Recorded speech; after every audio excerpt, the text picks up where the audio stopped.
Un garçon pauvre s'approcha d'une femme riche en fauteuil roulant et dit « Je peux vous guérir, donnez-moi juste la nourriture que vous alliez jeter. » Elle éclata de rire, mais ce moment marqua le début d'un tournant dramatique. « Tu crois vraiment que je vais tomber dans une sorte de sorcellerie d'un gamin des rues ?» Les mots d'Helena Rousseau brisèrent le silence du manoir. Ses yeux bleus glacés étaient fixés sur le garçon de 12 ans qui se tenait calmement à la porte de service. Matteo Rivas venait de faire l'offre la plus audacieuse de sa jeune vie. Pendant 3 longs jours, il avait observé cette femme sévère jeter des repas entiers, alors que lui et sa grand-mère n'avaient presque rien à manger, juste en face. Maintenant, debout devant sa porte, il avait enfin trouvé le courage de parler. « J'étais sérieux, madame », répondit Matteo, surpris lui-même par le calme de sa voix. « Je peux vous aider à marcher de nouveau. Tout ce que je demande, ce sont les restes dont vous ne voulez pas. » Helena éclata de rire, un son froid qui résonna sur les murs en marbre de sa maison. « Allons donc, ricana-t-elle. J'ai dépensé 15 millions de dollars pour consulter les meilleurs médecins du monde entier depuis près de 10 ans.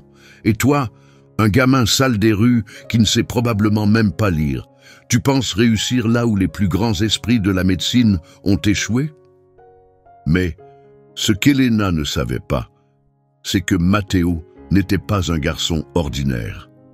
Alors qu'elle le regardait avec dégoût, lui l'observait en silence. Matteo avait appris à remarquer ce que les autres ne voyaient pas, des compétences affinées en prenant soin de sa grand-mère diabétique.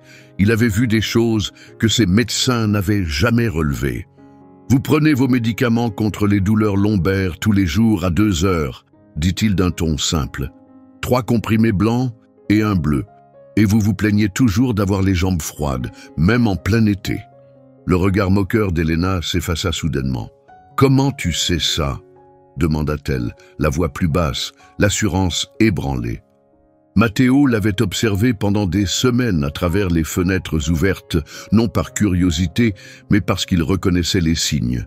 Sa grand-mère avait eu les mêmes symptômes avant d'être guérie. Non par des médecins, mais grâce à une sagesse transmise depuis des générations. « Parce que je vois ce que vos médecins ne voient pas », répondit-il doucement, sans élever la voix. « Vous n'avez pas besoin de pilules plus fortes. Vous avez besoin de quelqu'un qui comprend que la guérison ne vient pas toujours d'un hôpital. » Helena claqua la porte au nez du garçon.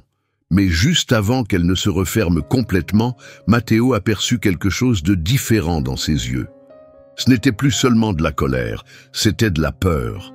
La peur qu'un enfant des rues ait vu ce que ses experts avaient ignoré. En retournant vers la petite maison qu'il partageait avec sa grand-mère Teresa, Matteo esquissa un léger sourire. Helena avait commis une erreur. Elle avait sous-estimé un garçon qui avait appris à survivre avec patience, regard affûté et sagesse héritée. Ce qu'elle ignorait, c'est que Matteo portait en lui le savoir de 4 générations de guérisseurs. Et maintenant, il avait compris ce qui n'allait vraiment pas chez elle. Si vous vous demandez comment un garçon de 12 ans a vu ce que les plus grands médecins n'ont pas su détecter, restez avec nous. Cette histoire d'arrogance, d'humilité et de guérison inattendue pourrait bien bouleverser tout ce que vous pensiez savoir sur le pouvoir et la transformation. 3 jours s'étaient écoulés depuis qu'Helena avait fermé la porte, mais elle ne cessait de penser à lui. Comment ce gamin connaissait-il ses médicaments exacts? L'heure précise à laquelle elle les prenait, les symptômes qu'elle avait soigneusement dissimulés, même à son neurologue, le docteur Morales. Le lendemain matin, déterminée à en savoir plus, elle prit le téléphone. Son assistante lui fournit rapidement un résumé. Matteo Rivas, 12 ans, vit avec sa grand-mère, Teresa Rivas, dans la résidence Riverside Gardens. Aucun renseignement sur le père. Mère décédée dans un accident de voiture quand il avait 5 ans. Boursier dans une école privée. Excellent élève. Aucun incident. Évidemment, marmonna Helena en feuilletant le rapport. Encore un gamin défavorisé qui veut impressionner les riches. Mais un détail retint son attention et la fit s'arrêter. Teresa Rivas, 73 ans, avait pris sa retraite d'un hôpital public à cause d'un diabète sévère. Mais les dossiers médicaux révélaient quelque chose d'étrange. Son état s'était amélioré de manière inexpliquée. Les médecins avaient qualifié cela de guérison imprévue et non documentée. Elena leva les yeux au ciel et parla d'une simple erreur administrative. Elle pensait qu'une vieille femme venant d'un hôpital délabré ne pouvait rien savoir d'utile. Mais juste en face, Matteo se préparait pour la suite. La réaction d'Elena avait confirmé sa théorie. Elle n'était pas vraiment paralysée, du moins pas physiquement. « Mamie, dit-il en s'asseyant à côté de Teresa sur le perron, on peut revoir les signes de fausse paralysie ?» Teresa sourit. Elle avait travaillé dans le domaine médical pendant des décennies, mais sa vraie sagesse venait d'une lignée de femmes qui soignaient avec leurs mains, pas avec des ordonnances. Son arrière-grand-mère avait été guérisseuse et sage-femme dans le Mississippi, et ses enseignements avaient été transmis à travers les générations. Quand les médecins avaient donné à Teresa quelques mois à vivre, c'est cette connaissance, et non des pilules, qui lui avait donné une seconde chance. « Toi aussi tu l'as remarqué, n'est-ce pas ?» dit Teresa, les yeux brillants de fierté. Ses jambes bougent quand elle pense que personne ne la regarde. Elle réagit à l'émotion. Matteo acquiesça. Il avait vu ses pieds de bouger quand elle criait sur les employés, remarquer la tension dans ses muscles lorsqu'elle se mettait en colère. Ce n'était là pas des détails que les gens ordinaires voyaient, mais Matteo avait été formé à voir ce que les autres ignoraient. « Elle n'est pas prisonnière de son corps, » murmura-t-il. « Elle est prisonnière de son esprit. » Ses jambes vont bien, c'est son esprit qui la retient prisonnière. « Exactement, » acquiesça Teresa. « Ce que tu vois, c'est un traumatisme émotionnel qui prend la forme d'une paralysie. » Elle but une gorgée de son thé et ajouta « J'ai vu quelques cas comme ça à l'hôpital. Les médecins riches s'intéressent rarement à l'esprit. Il est plus simple d'écrire une ordonnance que de réparer ce qui est brisé dans le cœur de quelqu'un. » Ce même après-midi, une visite inattendue arriva au manoir d'Elena. Le docteur Morales venait avec les résultats des derniers examens, des tests qu'Elena avait exigés la semaine précédente dans un dernier espoir. « Elena, » commença-t-il en ajustant ses lunettes de marque, « il y a quelque chose d'inhabituel dans vos résultats. Nous observons une activité cérébrale et nerveuse dans des zones qui devraient être complètement inactives chez une personne atteinte de votre condition. En réalité, tout semble fonctionner normalement. »« Qu'est-ce que vous essayez de dire ?» demanda Elena, la voix tendue. « Je crois qu'il n'y a aucune raison physiologique à votre paralysie. » Je le soupçonnais déjà, mais maintenant j'en suis certain. Il fit une pause, choisissant ses mots avec soin. « Avez-vous déjà envisagé une thérapie psychologique avancée? Parfois, les traumatismes s'expriment à travers le corps de manière... » « Arrêtez tout de suite, » coupa Elena. « Vous m'accusez de faire semblant? Vous pensez que j'ai passé 8 ans dans ce fauteuil pour attirer l'attention? » ?»« Non, » répondit le médecin doucement. « Ce que vous vivez est réel, mais l'origine pourrait être psychologique. » Avant qu'il ne puisse en dire plus, Elena l'interrompit et lui ordonna de partir. La vérité frappa plus fort que n'importe quel diagnostic. Si sa paralysie venait de son propre esprit, alors elle avait passé près d'une décennie enfermée dans une prison qu'elle avait elle-même créée. Et pire encore, un gamin pieds nus de l'autre côté de la rue l'avait compris en quelques minutes. Ce soir-là, Elena se tenait silencieuse à la fenêtre de sa chambre, regardant le petit appartement où vivaient Matteo et sa grand-mère. Les lumières étaient encore allumées. Des ombres bougeaient derrière les rideaux fins. Ce garçon vivait avec moins que ce qu'elle dépensait chaque mois en médicaments. Et pourtant, il possédait un savoir que ses médecins n'avaient jamais eu. Pour la première fois depuis des années, quelque chose d'inconnu se glissa dans sa poitrine, de l'humilité. Mais cela ne dura pas. « Non, » murmura-t-elle avec amertume, « je ne laisserai pas ce rat des rues m'humilier. Je ne me laisserai pas ridiculiser par un gamin des bas quartiers. » Ce qu'elle ignorait, c'est qu'à ce même moment, Matteo était assis face à sa grand-mère, exposant ses prochaines actions. Il avait déjà compris quel genre de personne était Elena. Trop fière pour accepter de l'aide, trop riche pour faire confiance à ce qui n'a pas de prix et trop blessée pour s'ouvrir. Mais Teresa lui avait appris quelque chose d'important. Avant que quelqu'un puisse être guéri, il doit voir à quel point il est brisé. Tandis qu'Elena bouillonnait, préparant ses plans pour se venger du garçon qui avait révélé son plus grand secret, Matteo souriait doucement. Il connaissait la vérité. La vraie force appartient à ceux qui offrent la guérison, sans attendre les éloges, surtout quand cela vient de personnes que le monde préfère ignorer. La semaine suivante, l'équilibre entre eux changea.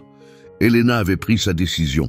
Elle ne laisserait pas un enfant la faire passer pour une idiote. Alors elle lança une campagne discrète pour ruiner sa vie. Elle commença par un appel à l'école de Matteo. « Principal Alvarez, ici Elena Rousseau de la Fondation Rousseau », dit-elle avec son ton habituel posé. « Je vous appelle au sujet de Matteo Rivas, l'un de vos boursiers. Il pénètre illégalement chez les gens et dérange les résidents du quartier. » L'appel eut l'effet escompté. Le lendemain, Matteo fut convoqué au bureau du directeur. On lui dit de bien se tenir, d'éviter de causer des problèmes et de ne pas s'approcher de personnes qu'il ne devait pas déranger. Le message était clair, une seule erreur de plus, et il pourrait perdre la bourse qui représentait son espoir d'un avenir différent. Elena ne s'arrêta pas là. Elle contacta aussi le gestionnaire de l'immeuble où vivait Matteo. Elle ne demanda pas d'expulsion directe, mais laissa entendre que certains résidents troublaient la tranquillité. Rapidement, Matteo et sa grand-mère se retrouvèrent sous pression. Plaintes pour bruit, menaces d'amende, inspection surprise, tout cela devint leur quotidien. « Elle veut qu'on parte », dit Matteo un soir, pendant que Teresa servait leur tisane du soir. « Elle veut qu'on s'en aille pour ne pas affronter ce que j'ai dit. » Teresa le regarda avec des yeux pleins de sagesse. À 73 ans, elle avait traversé des décennies de discrimination, de difficultés et de luttes silencieuses liées à la pauvreté et à l'invisibilité. « Cette femme a peur, » dit-elle calmement. « Quand les riches ont peur des pauvres, c'est souvent parce qu'ils ont quelque chose à cacher. Et quand ils ont peur de la vérité, ils essaient de détruire celui qui l'a dit. » « Mais si elle me fait perdre ma bourse, » demanda Matteo la voix basse, « et si elle nous fait expulser ?» Teresa sourit doucement, ce genre de sourire qui naît d'une vie passée à tenir tête aux plus puissants. « Laisse-moi te raconter une histoire, Matteo. »« Quand ta mère avait ton âge, » commença Teresa d'une voix posée, « un médecin blanc a essayé de me faire renvoyer de l'hôpital. Il se sentait menacé parce que je savais soigner des maladies qu'il ne comprenait même pas. Il a tout fait pour détruire ma carrière. » Matteo se pencha, les yeux grands ouverts. « Qu'est-ce que tu as fait ?»« J'ai fait ce que notre famille a toujours fait, » répondit Teresa. « J'ai observé, j'ai étudié, j'ai pris des notes, et quand le moment est venu, j'ai utilisé ses propres connaissances contre lui. » « Tu veux savoir comment ?» demanda-t-elle. Matteo hocha la tête avec enthousiasme, sentant que ce n'était pas juste une histoire, mais une leçon. Ce médecin avait un patient important, un homme riche, avec une maladie que j'avais déjà soignée plusieurs fois dans les communautés pauvres.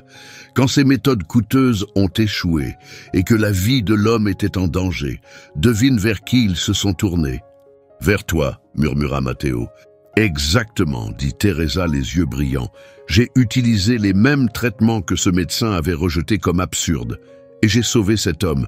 Soudain, tout le monde a vu qui comprenait vraiment la guérison. Le médecin a perdu son poste, sa réputation, tout. Pas parce que je me suis vengé, mais parce que la vérité ne reste jamais cachée éternellement. » Matteo resta silencieux, laissant le sens de ses paroles s'imprégner. Elena n'a pas seulement peur que je puisse l'aider, dit-il enfin. Elle a peur que les gens découvrent qu'elle a refusé l'aide de quelqu'un qu'elle méprise. Maintenant tu penses comme un guérisseur, dit Teresa en hochant la tête avec fierté. On ne soigne pas seulement les corps. Parfois, on doit révéler les blessures cachées dans l'âme d'une société entière. Ce soir-là, Matteo se mit au travail. Dans les recoins tranquilles de la bibliothèque de l'école, il commença à fouiller dans le passé d'Helena Rousseau. Ce qu'il découvrit changea tout ce qu'il pensait savoir. Helena n'était pas née dans la richesse. Elle venait d'une famille pauvre d'immigrés européens et avait épousé Christian Rousseau, troisième, héritier d'une vieille fortune bâtie à l'époque de l'esclavage. Sa paralysie était survenue juste un jour après avoir appris que son mari comptait la quitter pour une femme plus jeune. Encore plus suspect, Christian était mort 2 ans plus tard dans des circonstances mystérieuses. Le testament avait été modifié peu avant sa mort, laissant tout à Helena après une crise cardiaque soudaine. Mais Matteo découvrit quelque chose de plus personnel, quelque chose qui expliquait son amertume à son égard. Sa famille avait servi les Rousseau pendant des générations. Son arrière-arrière-grand-père avait été esclave sur le domaine d'origine. Son arrière-grand-mère avait été femme de ménage dans le manoir. Et Teresa avait soigné la mère de Christian dans ses derniers jours. Et enfoui dans les notes médicales que Teresa avait conservées, Matteo trouva une révélation. La mère de Christian avait été guérie d'un cancer en phase terminale, non par les hôpitaux, mais grâce aux méthodes traditionnelles de Teresa. Les médecins avaient attribué à tort sa guérison au traitement classique, même si ceux-ci avaient échoué. Le lendemain matin, Matteo se tenait sur le perron avec Teresa. « La maladie d'Helena ne se trouve pas que dans ses jambes, dit-il. Elle est rongée par la culpabilité, la peur et le déni. Son corps reflète simplement la prison qu'elle a construite à l'intérieur d'elle-même. » Teresa hocha la tête avec un sourire paisible. « Maintenant, tu comprends ce que signifie vraiment guérir. Il ne s'agit pas seulement de l'aider à se relever. Il s'agit de l'aider à voir qui elle est réellement. » Matteo écouta attentivement tandis que Teresa lui rappela « N'utilise jamais ton don pour faire du mal, peu importe ce que quelqu'un t'a fait. La guérison est notre héritage, même quand la personne qu'on aide nous déteste pour ça. » Le reste de la semaine, Matteo observa Helena de près. Chaque mot cruel, chaque petite vengeance qu'elle tentait contre lui ne faisait que confirmer ce qu'il savait déjà. Son état n'était pas dû à des nerfs endommagés. C'était le poids d'une culpabilité jamais exprimée. Le plan qui prenait forme dans son esprit n'avait pas pour but de prouver qu'il pouvait la guérir. Il voulait confronter les mensonges sur lesquels elle avait construit sa vie, son image fausse, son passé caché et la douleur qu'elle refusait d'affronter. Helena pensait qu'il n'était qu'un enfant désespéré en quête de reste, mais elle ignorait qu'elle faisait face à des générations de sagesse transmises par des survivants. Elle ne savait pas que Matteo possédait non seulement le savoir pour l'aider, mais aussi le pouvoir de dévoiler tout ce qu'elle avait tenté d'enfouir. Tandis qu'elle préparait un nouveau moyen de l'humilier publiquement, Matteo l'observait sans crainte. Chacun de ses gestes cruels ne faisait que confirmer son diagnostic. Elle n'était pas enfermée par une blessure, mais par la lente décomposition d'une âme trop fière pour demander de l'aide. Sa guérison ne serait pas facile, et elle lui ferait plus mal qu'elle ne pouvait l'imaginer. Le moment de vérité arriva un dimanche matin paisible. Helena n'attendait personne, et surtout pas ça. Pour la première fois, Matteo sonna à la porte d'entrée, refusant désormais de passer par l'entrée de service réservée aux gens comme lui. Lorsqu'elle ouvrit, elle vit Matteo debout, droit. À ses côtés se tenait Teresa, et derrière eux, une troisième personne apparut. Le visage d'Helena pâlit aussitôt. C'était le docteur Marta Delgado, la neurologue qui avait discrètement soigné la mère de Christian des années plus tôt. « Bonjour Helena, » dit calmement Matteo. « Je suis venu tenir ma promesse. Aujourd'hui, tu vas marcher. » Helena tenta de refermer la porte, mais la panique la submergea. « Qu'est-ce que c'est que ça ?» cria-t-elle. « Une mise en scène? J'appelle la sécurité. »« Allez-y, » dit Matteo avec un sourire confiant. « Ils voudront entendre ça, eux aussi. Surtout quand ils découvriront qui vous êtes vraiment. » Teresa s'avança, tenant une mallette en cuir usé entre ses mains. La femme connue aujourd'hui sous le nom d'Helena Rousseau n'était pas née dans la richesse. Son vrai nom est Helena Kowalski. Helena Kowalski, née le 19 juillet 1975, fille d'immigrés polonais. mariée à Christian Rousseau en 2005, juste 3 mois après avoir découvert son infidélité. Le visage d'Elena se décomposa. Ce nom, son vrai nom, n'avait pas été prononcé à voix haute depuis des décennies. L'accident supposé qui vous a paralysé, poursuivit Matteo, s'est produit exactement un jour après que vous avez appris que Christian comptait vous quitter pour une autre femme. Curieuse coïncidence, non? À ses côtés, le docteur Marta Delgado ouvrit un épais dossier médical. « C'est moi qui ai soigné la mère de Christian pendant sa maladie, dit-elle. Mais c'est Teresa qui l'a réellement guéri. La famille ne l'a jamais su. J'ai gardé les dossiers cachés, tout comme j'ai gardé les vôtres. » Elle tourna la page. « J'ai effectué des examens neurologiques sur vous après votre accident. Tous les résultats étaient normaux. Votre système nerveux fonctionnait parfaitement. Mais vous m'avez versé une grosse somme pour que je garde le silence, n'est-ce pas? 5 millions de dollars, dit-elle d'une voix neutre, pour diagnostiquer une paralysie qui n'existait pas. » Elena recula, agrippée au cadre de la porte. « Vous ne pouvez rien prouver. » Matteo sortit calmement un enregistreur de sa poche et appuya sur lecture. La voix d'Elena emplit la pièce. « Docteur Delgado, vous devez maintenir le diagnostic. Si Christian découvre que je peux marcher, je perds tout.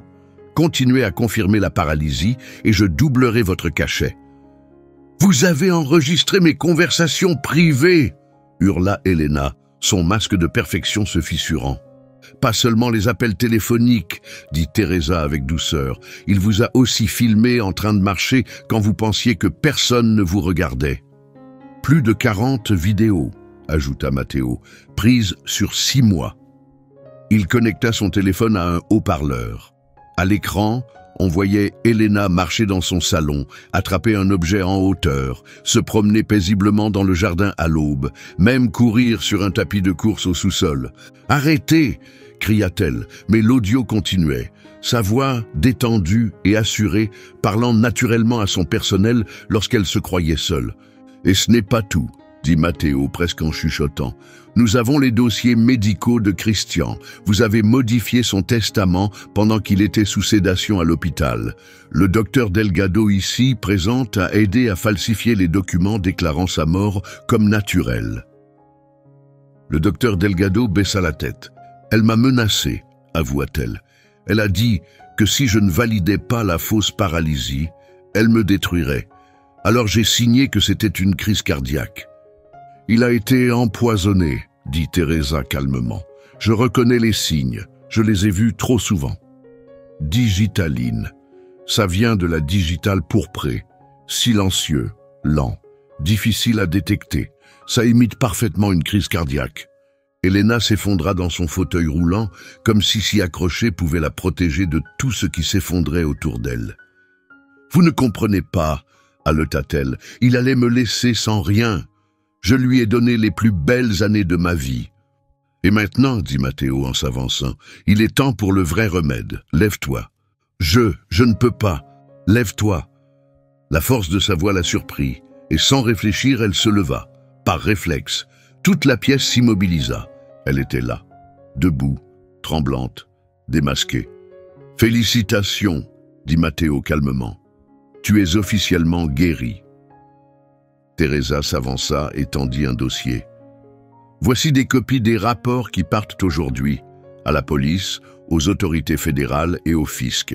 Fraude, falsification de documents médicaux, crimes fiscaux et meurtres. » « Nous avons aussi envoyé tout ça, » ajouta Matteo, « au Washington Post, à CNN et à tous les grands réseaux sociaux. Dès demain, dit-il, tout le monde saura l'histoire de la millionnaire soi-disant paralysée qui a tué son mari pour de l'argent. » Elena regarda autour d'elle, affolée, mais il n'y avait nulle part où fuir, plus personne pour la défendre. Son empire, construit sur des mensonges et des manipulations, s'effondrait sous ses yeux. « Tu sais ce qui est drôle, » dit Matteo en aidant Teresa à ranger les documents.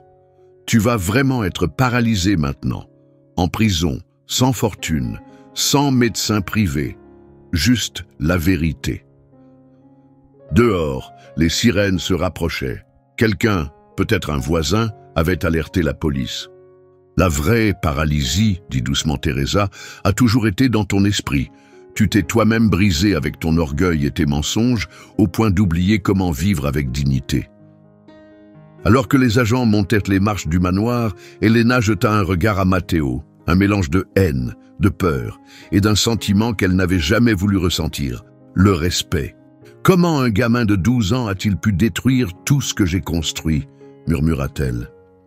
Matteo soutint son regard sans la moindre hésitation. « C'est simple, » répondit-il. « Tu as sous-estimé quelqu'un qui a compris que survivre demande bien plus que de l'argent, ça demande de la lucidité, du courage et la vérité. Et tu as oublié qu'il arrive que les remèdes les plus puissants viennent des endroits les plus inattendus. » Dans ce manoir froid aux murs de marbre, autrefois dirigé par l'arrogance déguisée en impuissance, une nouvelle vérité venait d'éclore. Comme une chanson qui retrouve enfin son rythme après des années de chaos, montrant au monde que la vraie justice n'a besoin ni de richesse, ni de statut, ni d'illusion. Elle n'a besoin que de la vérité. 6 mois après la chute spectaculaire d'Elena Russo, son histoire avait pris un tournant que même les meilleurs romanciers n'auraient pas osé imaginer. Le manoir qui symbolisait jadis la fierté et la cruauté était devenu le centre communautaire Teresa Rivas, grâce à la saisie gouvernementale de la fortune d'Elena. Matteo, désormais âgé de 14 ans, avait obtenu une bourse complète à Harvard, devenant le plus jeune étudiant de l'histoire de l'université à étudier la médecine. Pourtant, ce dont Teresa était la plus fière, c'était que son petit-fils avait refusé toutes les offres, certaines valant des millions, pour des interviews et des contrats de livres. Il avait préféré continuer à apprendre les pratiques ancestrales transmises dans leur famille, en les associant à la science moderne. Elena, qui jetait autrefois des repas gastronomiques pendant que d'autres mouraient de faim, partageait désormais une cellule minuscule dans une prison fédérale. Elle avait été condamnée à 25 ans pour meurtre au premier degré. Ses jours de luxe étaient loin derrière elle, remplacés par le temps de réfléchir à une vie bâtie sur le mensonge. Son procès avait fait la une des médias internationaux. L'histoire d'une femme riche qui avait simulé une paralysie, manipulé des médecins et tué son mari avait choqué le monde. Mais ce qui avait conquis les cœurs, c'était l'image d'un garçon de 12 ans usant d'une sagesse discrète pour révéler une vérité que 15 millions de dollars n'avaient pu cacher. Le docteur Marta Delgado, la neurologue autrefois complice du mensonge, était désormais bénévole au centre communautaire. Dans une interview émouvante, elle déclara « Matteo m'a fait réaliser que j'avais passé 40 ans à fixer des scanners et des moniteurs. J'avais oublié de regarder l'être humain. Ce garçon m'a appris plus en quelques mois que toutes mes années d'études en médecine. » Quant au docteur Morales, qui avait accepté des pots de vin pour entretenir le mensonge, il avait perdu sa licence. Il travaillait désormais derrière le comptoir d'une petite pharmacie, une fin appropriée pour quelqu'un qui avait méprisé les médecines traditionnelles tout en participant à une fraude de grande ampleur. À Riverside Gardens, tout avait changé. Les enfants qui n'avaient rien rêvaient désormais de médecine, de droit et de science. L'histoire de Matteo avait brisé le cycle. Il avait prouvé que le génie n'a pas de prix et que la détermination peut surpasser les systèmes les plus puissants censés maintenir les gens au sol. Ironiquement, en prison, Elena développa de véritables problèmes aux jambes. Le stress et le désespoir entraînèrent une véritable faiblesse musculaire. Elle dépendait désormais d'un vieux fauteuil roulant rouillé emprunté à l'infirmerie, un écho douloureux du fauteuil de luxe qu'elle faisait autrefois rouler dans ses couloirs de marbre. Matteo ne la visita qu'une seule fois. Assise derrière une vitre blindée, Elena le regarda. Elle n'était plus fière, plus cruelle. Ses yeux étaient vides. « Pourquoi es-tu venu ?» demanda-t-elle. « Pour que tu comprennes quelque chose, » répondit Matteo d'une voix douce. « Je n'ai jamais voulu te détruire. Je voulais juste que tu arrêtes de nous détruire. » « Tu n'étais qu'un enfant, » murmura-t-elle. « Et toi, tu étais une adulte avec tous les avantages, » répliqua-t-il. « Alors, lequel de nous deux aurait dû savoir mieux ?» À cet instant, Elena comprit la vérité. Le garçon qu'elle avait méprisé et craint avait fait preuve de plus de sagesse et de dignité qu'elle n'en avait montré durant toute sa vie de luxe. L'histoire de Matteo se propagea dans les universités. Des professeurs la baptisèrent l'effet Matteo Rivas. Les écoles et institutions furent contraintes de reconnaître que le talent peut venir de n'importe où et vient souvent de là où on ne regarde jamais. Des programmes furent lancés pour repérer et soutenir les jeunes brillants issus de communautés oubliées. Teresa continuait de diriger le centre communautaire, désormais étendu sur 3 étages. Elle formait des jeunes à combiner la sagesse ancestrale aux connaissances médicales, prouvant que la guérison ne connaît ni race ni classe. Elena devint un cas d'étude dans les facultés de droit et de criminologie, un exemple de la manière dont le privilège incontrôlé peut mener à la chute morale. Quand des détenus demandaient ce qu'une femme comme elle faisait en prison, la réponse était toujours la même. Elle a sous-estimé le mauvais garçon. Mais la leçon n'a jamais été uniquement à propos d'Elena et de Matteo.